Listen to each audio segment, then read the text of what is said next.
سیدنا بلال حبشی رضی اللہ تعالی عنہ سے پوچھا گیا تھا، اے بلال اسلام کی کون سی چیز نے تمہیں متاثر کیا، آخر تم کیوں اسلام لائے؟ تو بلال حبشی رضی اللہ تعالی عنہ فرماتے ہیں کہ میں ایک غلام تھا، مکہ المکرمہ کے لوگوں کو میں جانتا ہی نہیں تھا، میرا کہیں آنا جانا ہی نہیں تھا، ایک گھر میں محدود تھا، اسی گھر کے اندر رہتا تھا، میرا ایک مالک تھا، میرا ایک آقا تھا جو انتہائی ظالم، انتہائی سفاک تھا، مجھ پر بہت ظلم کیا کرتا تھا اور مجھے اپنے گھر کے اندر رکھتا، گھر سے باہر آنا جانا میرا بہت کم تھا۔ کہا ایک رات میں بہت بیمار تھا، تیز بخار تھا، شدید سردی تھی، بہت تکلیف میں تھا، تو میرا آقا میرے پاس آیا، میرا مالک میرے پاس آیا اور اس نے آ کر کہا کہ یہ کئی کلو جو مجھے دیے اور کہا کہ پوری رات انہیں چکی پر پیستا رہے۔ مجھے بہت شدید بخار تھا، تیز بخار تھا، سخت سردی تھی اور کہا اس سردی میں نے اس سے تو حامی بھر لی کہ ٹھیک ہے میں یہ کام کروں گا، کیونکہ وہ میرا مالک تھا، میں اس کا غلام تھا، لیکن اسے میری تکلیف کا احساس نہیں تھا، وہ میری تکلیف کو محسوس نہیں کر پا رہا تھا، وہ ظالم تھا، سفاک تھا۔ اس نے کہا ساری رات چکی پیستے رہو، تو میں نے حامی تو بھر لی، لیکن مجھے اس قدر تکلیف تھی۔ جب وہ وہاں سے گیا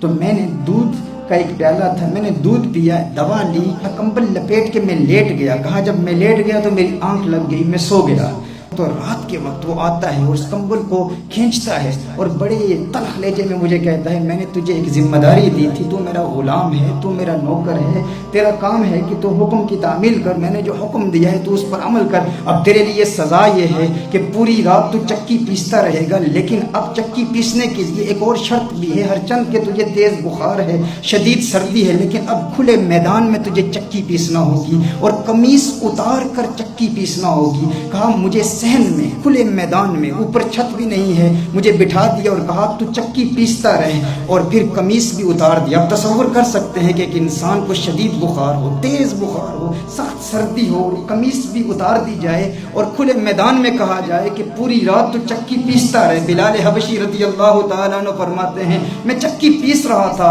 ساتھ ساتھ میری آنکھوں سے اشکوں کی برسات جاری تھی، میں رو رہا تھا، میرے کراہنے کی آواز، میرے رونے کی آواز گھر سے کچھ باہر چلی گئی، لیکن اس وقت کیا ہوا؟ کمال ہوا، آمنہ کے لال کا گزر میرے گھر کے سامنے سے ہوتا ہے،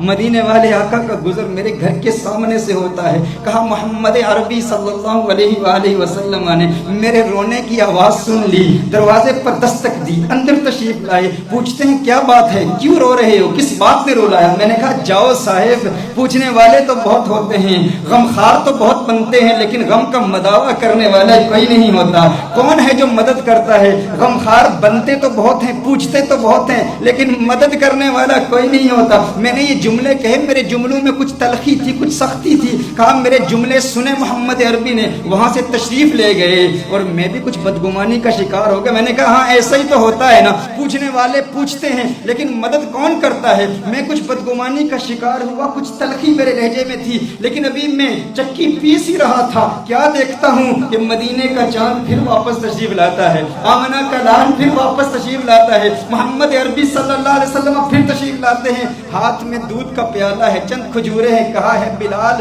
یہ دودھ پی لو، کھجوریں کھا لو، کمبل لپیٹ کر مجھے بٹھا دیا، کہا ہے بلال تم بیٹھ جاؤ اور دیکھو میں کیا کرتا ہوں۔ کہا میں بیٹھ جاؤں؟ کیا آپ جانتے نہیں ہیں وہ بڑا سفاک ہے، بڑا ظالم ہے، بہت مارتا ہے، بہت سزائیں دیتا ہے، وہ تو مارے گا، سزائیں دے گا، ظلم کرے گا، ظالم ہے میرا آقا، میں تو چکی پیسنے پر معمور کیا گیا ہوں، پوری رات مجھے جاگنا ہے، چکی پیسنا ہے، یہ کام کون کرے گا؟ آمنہ کے لال نے کہا ہے بلال حبشی گھبرانے کی ضرورت نہیں، آج پوری رات تیرے لیے محمد عربی خود چکی پیستا رہے گا۔ کہا میں دیکھ رہا تھا یہ منظر، پوری رات آمنہ کا لال محمد عربی صلی اللہ علیہ وسلم مجھ بلال کے لیے، مجھ غلام کے لیے چکی پیستے رہے۔ جب سحری کا وقت ہوا سارا سامان مجھے دیا، وہاں سے چل دیے۔ یہ ایک رات کا واقعہ نہیں، کہا دوسری رات پھر تشریف لائے۔ احساس اس قدر تھا، میں آمنہ کے لال کو دیکھ رہا تھا، آئے دودھ کا پیالہ دیا، پھر کھجوریں دی، پھر کمبل میں مجھے کہا لیٹ جاؤ، میں لیٹ گیا، لیکن چپکے چپکے